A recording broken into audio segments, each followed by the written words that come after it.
Deep state বা ছায়া সরকার বিষয়টি একদিকে যেমন অত্যন্ত জটিল, তত্ত্ববিহীন, তথ্য থাকে কিন্তু তত্ত্ব থাকে না, তেমনি রহস্যে ঘেরা এক অদৃশ্য শক্তি, এবং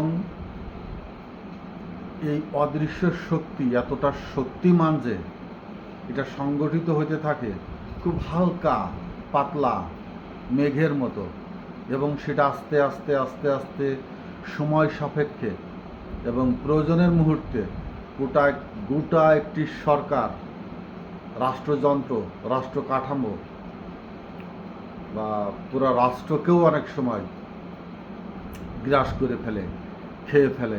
এটা সরকারের সাথে থেকেই, সরকারের মাঝে থেকেই এতটা নির্লিপ্তভাবে শক্তিশালী হয়ে উঠেছে, অনেক সময় সরকার নিজেই মনে করে সেও তার সাথী, সঙ্গী, বিশ্বাসী, অথচ সেটা হল একটি চরম বিশ্বাসঘাতকতার প্রতিচ্ছবি, ছায়া, বিশ্বাসঘাতকতার চরম বহিঃপ্রকাশ। এই ছায়া সরকার বা ডিপ স্টেট আজকে না, ইদানিংকালের না, আবহকালেরও নয়। এটা হাজার বছর, শত বছর ধরেই, যখন রাজাদের প্রথা ছিল, জমিদারি প্রথা ছিল, এমনকি আপনি যদি অটোমানের এই সিরিয়ালগুলো দেখেন, সেখানেও দেখবেন সুলতান সুলাইমানের যে বিচারালয়, কার্যালয়, তার পাশেই হুররম একটি গোপন কক্ষ তৈরি করেছিলেন বিচারালয় বা এই কার্যক্রমকে পর্যবেক্ষণ করার জন্য, জানবার জন্য, এবং এখানকার তথ্য নিয়ে সুলতান সুলাইমানের উপরে প্রভাব ফেলার চেষ্টা করেছিলেন। যদিও ইদানিংকালে সব সরকারই এটা জানে যে তার ঘরে একজন ছায়া সরকার থাকে, তাই উন্নত দেশগুলো তাদের ওয়াইফকে ফার্স্ট লেডি আখ্যা দিয়ে সেটাকে স্বীকৃতি, অন্তরালে এটাও একটা ছায়া স্বীকৃতি। ফার্স্ট লেডি, আমেরিকার প্রেসিডেন্ট যখনই হচ্ছে, বা ইউরোপ কান্ট্রির দেশগুলো দেখবেন ফার্স্ট লেডি ঘোষণা দেয় তাদের ওয়াইফদেরকে। অর্থাৎ এই ছায়া সরকারকে ছায়া বাণী বা ছায়া উক্তি দিয়েই ছায়ার মতো করে স্বীকৃতি দিয়ে রাখা। ছায়া সরকারগুলো কেন সরকারের অন্তরালে আস্তে আস্তে গড়ে ওঠে? রানীরা না হয় তার স্বামীদেরকে স্বাভাবিক একজন মানুষই মনে করে, সে যে রাজ্যের একজন রাজা বা রাজ্যের একটি সরকার ততটা মূল্যায়ন করে না, তার কাছে তার স্বামী মনে হয় এবং মাছে ভাতের মতোই তার কাছে মনে হয়। কিন্তু একটি দেশ শাসন করতে গিয়ে রানীর বাইরেও অনেক শক্তিশালী ছায়া সরকার গড়ে ওঠে। ছায়া সরকারগুলো কখনো প্রশাসনের ভিতর থেকে ওঠে, কখনো একজন রাষ্ট্রপ্রধান, তার যে মন্ত্রী, উপমন্ত্রী, প্রতিমন্ত্রী, সংসদ সদস্য, আমাদের গণতান্ত্রিক ধারায় বিশ্বাসযোগ্য বিশ্বাস করে একটি অবকাঠামো তৈরি করে, এর ভিতরেই অত্যন্ত সুচতুরতার সাথে কিছু শিয়ালের মতো অত্যন্ত চাটুকার, তৈলবাজ, যাদের ভিতরটা দেখা যায় না অথচ বাইরের তাদের মুখশ্রুতি দিয়ে ওই সরকার, ওই ব্যক্তি বিশ্বাস করে তাদেরকে অত্যন্ত আস্থাভাজন স্থানে পদায়ন করে, তার পাশে রেখে তার বিশ্বস্ত মনে করে। কিন্তু সেই বিশ্বস্ততার স্থানে বসেই তার যে ক্ষমতা, ওই ব্যক্তির যে ক্ষমতা, যে মনোবাসনা, সেটা পূর্ণ করতেই বিভিন্নভাবে সরকারকে নাজেহাল করার চেষ্টা করে, তেমনি সুযোগ নেওয়ার চেষ্টা করে। এটা হচ্ছে সরকারের অবকাঠামোর ভিতরে। অন্যদিকে সরকারের যে রাষ্ট্রযন্ত্রের ভিতরে প্রশাসন থেকে যায়, আপনি যদি আইন বিভাগকে বলেন অথবা প্রশাসন বিভাগকে বলেন, অর্থাৎ সচিবরা, সচিবালয়, মন্ত্রণালয় যারা নিয়ন্ত্রণ করে এদেরকে বলেন। অন্যদিকে মাঠে যেমন পুলিশ বাহিনী থাকে, সেনাবাহিনী থাকে, এদের ভিতরেও এই ছায়া সরকারের প্রতিমূর্তি অনেক সময় দেখা যায়। অত্যন্ত সুনিপুণভাবে এই ছায়া সরকারগুলো সরকারকে নিয়ন্ত্রণ করতে থাকে। ছায়া সরকারের বাইরেও যদি কখনো মনে করে দেশের ভিতরে একটি রাষ্ট্রদ্রোহ বা কোনো শক্তিশালী সংগঠন গড়ে উঠছে, সেটা ওই ছায়া সরকারের ইঙ্গিতে গড়ে ওঠে। আমরা ইদানিংকালে দেখছি বিগত সরকারের অত্যন্ত প্রভাবশালী কিছু মানুষ যারা সরকারের সাথে ছিল এবং সরকারের সাথে থেকেও বিরোধী দলের সাথে নিয়মিত যোগাযোগ রেখেছে, সরকারের গোপন তথ্যগুলো বিরোধী দলের কাছে হস্তান্তর করেছে। ইদানিং যার নাম আসছে সেনাবাহিনী ডিজিএফআই সাবেক মহাপরিচালক হামিদুর রহমান, লেফটেন্যান্ট জেনারেল হামিদ সাহেবের নাম। এর থেকে ভয়াবহ অবস্থায় ছিল বিগত সরকার যখন বিএনপি ক্ষমতায় ছিল। বিএনপির একদিকে ম্যাডাম খালেদা জিয়া ছিলেন এবং তার সাথে খুব কম সংখ্যক সবাই বিশ্বাসযোগ্য অবস্থা, মইনু থেকে শুরু করে সবাইকেই তিনি বিশ্বাস করেছিলেন। ডিজিএফআই বা সাভারের জিওসি যে ছিলেন 46-এর ব্রিগেড কমান্ডার হাকিম আজিজ সাহেব বিশ্বাসঘাতকতা কতটুকুন করেছিল আমি এখনও পাইনি, কিন্তু সাভারের জিওসি যার জন্য ম্যাডাম খালেদা জিয়াকে ক্ষমতাচ্যুত করা হয়, সে এবং মইনু আহমেদ গোয়াং যে নিজেদের মতো করে ম্যাডাম খালেদা জিয়ার চোখের অন্তরাল একটি শক্তিশালী কিছু লোকজনকে তাদের আয়ত্তে রেখে ম্যাডাম খালেদা জিয়ার বিরুদ্ধচারণ করেছিল, সেটা যারা ওই সময় মাঠে ছিল, ওই সময়ের চক্রের ভিতরে ছিল, তারা বুঝতে পারবেন বা জানতে পারবেন। তো শেখ হাসিনাকেও ক্ষমতাচ্যুত করার পিছনে যেমন ছাত্ররা মাঠে নেমে এসেছিল, অত্যন্ত শক্তিশালী একটি বিপ্লব বা অভ্যুত্থানের জন্ম দিয়েছে, বিপ্লবী একটি শক্তিশালী অভ্যুত্থানের মাধ্যমে যে শেখ হাসিনাকে ক্ষমতাচ্যুত করেছে। দৃশ্য তো কিছু দেখা যাচ্ছে না যে এর পিছনে কোনো ছায়া সরকার ছিল কিনা বা শেখ হাসিনার ভিতরে থেকে কেউ কোনো বিশ্বাসঘাতকতা করেছে কিনা। একদিকে ওয়াকারকে দোষ দেওয়া হচ্ছে যে শেখ হাসিনাকে পালিয়ে যেতে সাহায্য করেছে, অন্যদিকে ওয়াকারকে বিশ্বাসঘাতকও বলা হচ্ছে যে ক্যান্টনমেন্টে শেখ হাসিনার সরকারের অত্যন্ত প্রভাবশালী স্বৈরশাসকের অত্যন্ত শক্তিশালী স্তম্ভগুলো ক্যান্টনমেন্টে তিনি স্থান দিয়ে তাদেরকে ধীরে ধীরে খুব কৌশলে দেশ থেকে বের হইতে সাহায্য করেছেন। এখানে ওয়াকারও একটি ছায়া সরকার, ডিপ স্টেটের মতোই কাজ করেছে। হয়তো তিনি রক্তপাত এড়াতে চেয়েছেন যেমন, তেমনি জাতি যার বিরুদ্ধে ফুঁসে উঠেছিল তাদেরকে রক্ষা করে সেখানে তিনি বিশ্বাসঘাতকতা করেছেন। তো এই ছায়া সরকার হলো তৃতীয় একটি ছায়া সরকার, যে নিজের মতো করে কারোর কথা সে শোনেনি, শেখ হাসিনার কথা শোনেনি, আবার সাধারণ মানুষের কথাও শোনেনি, জনগণের কথাও শোনেনি। তিনি নিজের মতো করে একটি বাহিনীকে পরিচালিত করেছেন অথবা বাধ্য হয়েছেন। এই ছায়া সরকারকে ব্যাখ্যা কিছুদিন সময় লাগবে হয়ে উঠতে যে তিনি কেন দ্বিচারিতার ভূমিকায় গেলেন। অর্থাৎ তিনি সম্মান রেখেছেন যারা তাকে সেনাপ্রধান বানিয়েছেন, সেটাকে তিনি বাধ্য হয়েছেন অভ্যুত্থানের পক্ষে কিছুটা হলেও কাজ করতে, কিন্তু বেশিরভাগই তিনি অভ্যুত্থানের বিপক্ষেই কাজ করেছেন। তিনি হয়তো ব্যাখ্যা দেবেন আমি রক্তপাত এড়াতে চেয়েছি বা বড় ধরনের কোনো প্রাণঘাতী প্রাণনাশ বা বড় ধরনের জাস্টিস ঠেকাইতে বা মোব ঠেকাইতে আমি এই পদক্ষেপ নিয়েছি। একদিকে ভালো, কিন্তু তিনি এই সমস্ত লোকদেরকে বিপ্লবী জনতার হাতে না দিয়ে আরও কিছুদিন আটকে রেখে তিনি তার বাহিনীর গোয়েন্দাদের মাধ্যমে পরবর্তী সময়ে আইনের আওতায় আনার পথ সুগম করে দিতে পারতেন, কারাগারে রাখতে পারতেন, একটি জবাবদিহিতার ভিতরে আনার চেষ্টা করতেন, কিন্তু তিনি সেটা করেননি। অর্থাৎ তিনি ছায়া সরকারের ভিতরেও না, অথচ ছায়া সরকারকে প্রশ্রয় দিয়েছেন।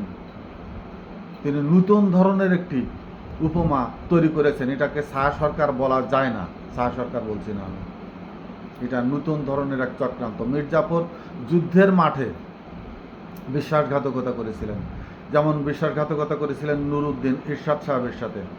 ফার্মগেটে আমি সেদিন একেবারেই তাদের দুইজনের এক হাত দূরে ছিলাম। নুরুদ্দিনকে তিনি বলেছিলেন, মার্শাল্লাহ জারি করো, পরিস্থিতি নিয়ন্ত্রণে আনো। নুরুদ্দিন সেলুট দিয়ে এরশাদ সাহেবকে বললেন, সম্ভব নয়, আপনি ফিরে যান, আমিও ফিরে যাচ্ছি। জনগণ তাদের যে বিপ্লব বলা যাবে না, তাদেরকে আপনাকে উচ্ছেদের জন্য যেটা করছে সেটা রাইট, এটা বিশ্বাসঘাতক। আবার ওই সময়ের যারা ইরশাদ হটাও আন্দোলনে ছিল তাদের কাছে তিনি জনপ্রিয়, কিন্তু পরবর্তীতে কিন্তু তিনি আওয়ামী লীগের সংসদ সদস্য হয়েছিলেন। এই অর্থে তিনি আবার বিশ্বাসঘাতকতা করেছিলেন। এই যে সরকারের মাঝে থেকে, সরকারের মধ্য থেকে ইদানিংকাল যেটা আপনারা যদি লক্ষ্য করেন, দুদকের বড় বড় কর্মকর্তাদের যে প্রতিবাদ বলেন, আন্দোলন বলেন, তাদের সংস্কার নিয়ে তারা যে একটি সরকারের ভিতরে বসে সরকারি কর্মকর্তা কর্মচারী হয়ে, জনগণের সেবক হয়ে সরকারের যে বিরুদ্ধাচারণ করেছে, এটাও ডিপ স্টেটের ছোট্ট একটি অংশ, ক্ষুদ্র একটি অংশ। অর্থাৎ তারা এই ক্ষমতাটা কিভাবে অর্জন করল, তারা এই দুঃসাহসটা কেন দেখাইতে সাহস করল। অর্থাৎ প্রশাসনের ভিতরেও সরকারকে নিয়ন্ত্রণ করার নিয়ন্ত্রক একটি শক্তি ছিল, এবং সরকার নিজে বাঁচার জন্য, নিজে থাকার জন্যই এদেরকে অনেক সুযোগ সুবিধা দিয়ে শক্তিশালী করে রেখেছিল, যেন তারা দুঃসময়ে সরকারকে সাহায্য সহযোগিতা করতে পারে। তাদের ভিতরে ওই কনসেপ্টটাই কাজ করেছে যে বিগত সরকারকে আমরা যা বলেছি, যেভাবে বলেছি, বাধ্য করেছি আমাদের সব দাবি দাওয়া মেনে নিতে, অতএব এই সরকারও নিতে বাধ্য হবে। কিন্তু সব সরকারই তো ছায়া সরকারকে প্রশ্রয় দেয় না। ছায়া সরকার প্রতিষ্ঠা হওয়ার পিছনে বড় নিয়ামক কাজ করে, যারা সরকারের রাষ্ট্র ক্ষমতায় দলের মাধ্যমে যে সরকারি ক্ষমতায় উপনীত হয়, সবচেয়ে বড় অদক্ষ ব্যক্তিদের নিয়ে যখন একটি সরকার গঠিত হয়, অর্থাৎ প্রশাসনে সবচেয়ে মেধাবী শিক্ষিত লোকজন বসে থাকে, ব্যবসায় পয়সাওয়ালারা বসে থাকে, কিন্তু সরকার একটি দল যখন একটি সরকার গঠন করে, তাদের মন্ত্রী, মিনিস্টার, এমপি, যারা বিভিন্ন কমিটির প্রধান হয়ে থাকেন, তারা যখন মেধাহীন, একেবারে গর্ধব গাধাটাই লোকজন, শিক্ষার নামে অশিক্ষা, মূর্খ শিক্ষিতরা এইসব জায়গায় উপনীত হয় রাষ্ট্র চালানোর পক্ষে, তারা মোটেও কোনো জ্ঞান অর্জন বা জ্ঞানী নয়, বা বাইরের যে কোনো ধরনের করেসপন্ডেন্স, চিঠিপত্র যে আদান প্রদান হয়, তার ব্যাখ্যা, তার উত্তর, সেটা বোঝার যে জ্ঞানের শিক্ষার প্রয়োজন, সেটা অনেক সময় থাকে না। এরা নির্ভর হয়ে পড়ে সচিবদের উপরে। সচিবদের কাছে তারা অসহায় হয়ে পড়ে নিজেদের জ্ঞানের অভাবে। যখন এই সচিব মহোদয়রা বুঝতে পারে যে বর্তমান যারা মন্ত্রী, এমপি বা বিভিন্ন কমিটি বলেন, বড় বড় উন্নয়নমূলক কর্মকাণ্ডের মূল শক্তির জায়গাগুলো দখল করে আছে, অথচ তারা অত্যন্ত জ্ঞানহীন, শিক্ষার সার্টিফিকেট থাকলেও মেধাহীন শিক্ষিত, তখন তারা তাদের প্রভাবকে ওই সব মন্ত্রী এমপিদের উপরে প্রভাব করে, এবং এতটা তাদেরকে নিরীহ, নিরস্ত্র, কলমের জ্ঞানের নিরস্ত্র করে ফেলে যে সরকারের বাইরেও এই সব ব্যক্তিবর্গ অত্যন্ত শক্তিশালী হয়ে আরও একটি সরকার নিজেদের মতো করে আড়াল করে রাষ্ট্র পরিচালনার সর্বক্ষেত্রে তাদেরকে কলম, ঢুকানোর চেষ্টা করে। এটাই হলো ডিপ স্টেট বা ছায়া সরকার। বিগত ম্যাডাম খালেদা জিয়ার প্রথমবার অত্যন্ত শক্তিশালী একটি ক্যাবিনেট ছিল। তারপরের থেকে শুরু করে বিগত আওয়ামী লীগের সরকার পর্যন্ত সবসময় একটি নাজুক ব্যক্তিদেরকে নিয়ে রাজনীতির বাইরে তো বটে, এমনকি মমতাজ মার্কা যারা ছিল যেসব ব্যক্তিদেরকে তিনি সংসদে নিয়ে গিয়ে, সাকিব আল হাসান খেলোয়াড় হিসাবে ভালো, লেখাপড়া কতটুকুন, খেলার জ্ঞান আছে, কিন্তু একজন সংসদ সদস্য হিসাবে কতটুকুন, আইন প্রণেতা হিসাবে। শেখ হাসিনা ফরিদপুরের মিটিংয়ে তাকে বাম পাশে পুতুলের মতো দোকানের সামনে পুতুল খাড়া করে রাখে কাপড় চুপড় বেচার জন্য, ওকে দাঁড় করে রাখে বলতেছে যে কেউ যদি শোনে কি বলে তুমি বলবে যে আমি ছক্কা মারতে পারি। কত বড় একটা স্টুপিড টাইপ একজন প্রধানমন্ত্রীর মুখের বক্তব্য, কত বড় একটা স্টুপিড টাইপ। যেখানে আইন প্রণেতা হবে তিনি বলতেছেন বলবার ছক্কা মারতে পারি। মমতাজ তার বাপের নিয়ে গান গাইল, তিনি এমপি হয়ে গেলেন। যখন এইসব লোকেরাই ওই সংসদ সদস্য হয়ে যান, তখনই এদেশের শিক্ষিত সমাজ থেকে শুরু করে সুশীল সমাজ থেকে শুরু করে প্রশাসন, ব্যবসায়িকরা ওই সংসদীয় সদস্যদেরকে উপহাস করে, মনে মনে তুচ্ছ তাচ্ছিল্য করে এবং নিজেরা নিজেদের মতো শক্তিশালী একটি সংসদের বাইরে আরও একটি সংসদ গড়ে তোলে। সেটাই ডিপ স্টেট, ছায়া সরকার। অতএব সরকার যেই গঠন করুক, যারাই গঠন করুক, তারা যখন এসব প্রশাসনের থেকে, এসব ব্যবসায়ীদের থেকে আরও বেশি শিক্ষিত জ্ঞানগর্ভ ব্যক্তিদেরকে, জ্ঞানী ব্যক্তিদেরকে, বিশেষ করে শিক্ষিত সমাজ, আমাদের বিভিন্ন ভার্সিটির শিক্ষকবৃন্দ, বাইরে যারা এদেশের জ্ঞান রত্ন রয়ে গেছে, তাদেরকে নিয়ে এসে রাষ্ট্রের সেবায়, জীবনের শেষ দিকে এসে রাষ্ট্রের সেবায় নিয়োজিত করতে পারবে। জ্ঞানী মানুষগুলো রাষ্ট্রের সরকারের ভিতরে এসে রাষ্ট্রকে সেবা দেওয়ার চেষ্টা করবে। তখনই এই ডিপ স্টেট বলতে যারা সরকারকে ভয় পাবে, তখন যে না এরা আমাদের থেকে অত্যন্ত দক্ষ জ্ঞানীগুণী ব্যক্তি, তখন ডিপ স্টেট আস্তে আস্তে নিষ্প্রভ হয়ে উঠবে। আর যতদিন পর্যন্ত সরকারের অবকাঠামোর ভিতরে গর্ধ, মূর্খ, জ্ঞানহীন ওই বটতলার উকিলরা, ওই যে ফজাটা যারা হাবিবুর রহমান বলেন যে একেবারে মূর্খ, জ্ঞানহীন, আর এক মহিলা আছে এদের নাম বলতেও ঘৃণা হয়, তবু এরা যখন দেখায়, প্রকাশ করতে চেষ্টা করে যে পুরা দল তাদের নিয়ন্ত্রণ, যেমন রুমিন ফারহানা, এদের নগ্ন আরও কিছু ভাষা ব্যবহার করা প্রয়োজন এদের বিরুদ্ধে। এরা যখন সরকার গঠন করে তখন বিনোদনের জায়গা তৈরি হয়ে যায়, একটি বিনোদনমূলক মঞ্চ তৈরি হয়ে যায় সংসদ ভবন বা ক্যাবিনেটটা। তখনই তার বাইরে প্রকৃত সম্মানী জ্ঞানীগুণী ব্যক্তিরা নিজেদের ভিতরে একটা বোঝাবুঝির জায়গা, একটা আন্ডারস্ট্যান্ডিংয়ের জায়গা, ক্ষেত্র তৈরি করে সরকারের বাইরে একটি ডিপ স্টেট, শক্তিশালী ক্ষমতাশালী একটি ছায়া সরকার গঠন করে ফেলে সরকারের অজান্তে এবং ওইসব ব্যক্তিদের অজান্তে, যে তারা কত বড় একটি শক্তিশালী মতবাদী ব্যক্তি হিসাবে প্রতিষ্ঠিত হয়েছে নিজেরা। অতএব সরকার যেই আসুক তাকে এই সব প্রশাসন বলেন বা সুশীল সমাজে যারা আছেন তাদের থেকেও ভালো জ্ঞানগর্ভ ব্যক্তিদের দ্বারা সরকার অবকাঠামো গড়ে উঠবে যখন, তখন এই ডিপ স্টেট বা ছায়া সরকার আর প্রতিষ্ঠিত হতে পারবে না। আমি চেষ্টা করেছি বোঝানোর, ভাষাগত জ্ঞানও খুব বেশি নয়, বা এই বিষয়ে যতটুকুন আমি চর্চা করেছি ততটুকুন বোঝানোর চেষ্টা করেছি। যারা জ্ঞানী গুণী ব্যক্তি এর থেকেই কিছু হলেও জেনে বুঝে আরও পর্যালোচনা করবেন, গবেষণা করে সরকারকে ব্যক্তিত্ব সম্পন্ন ব্যক্তিদের দ্বারা একটি শক্তিশালী সরকার গঠন করতে সহায়ক হবেন, সরকারও নিজে চেষ্টা করবেন। আসসালামু আলাইকুম।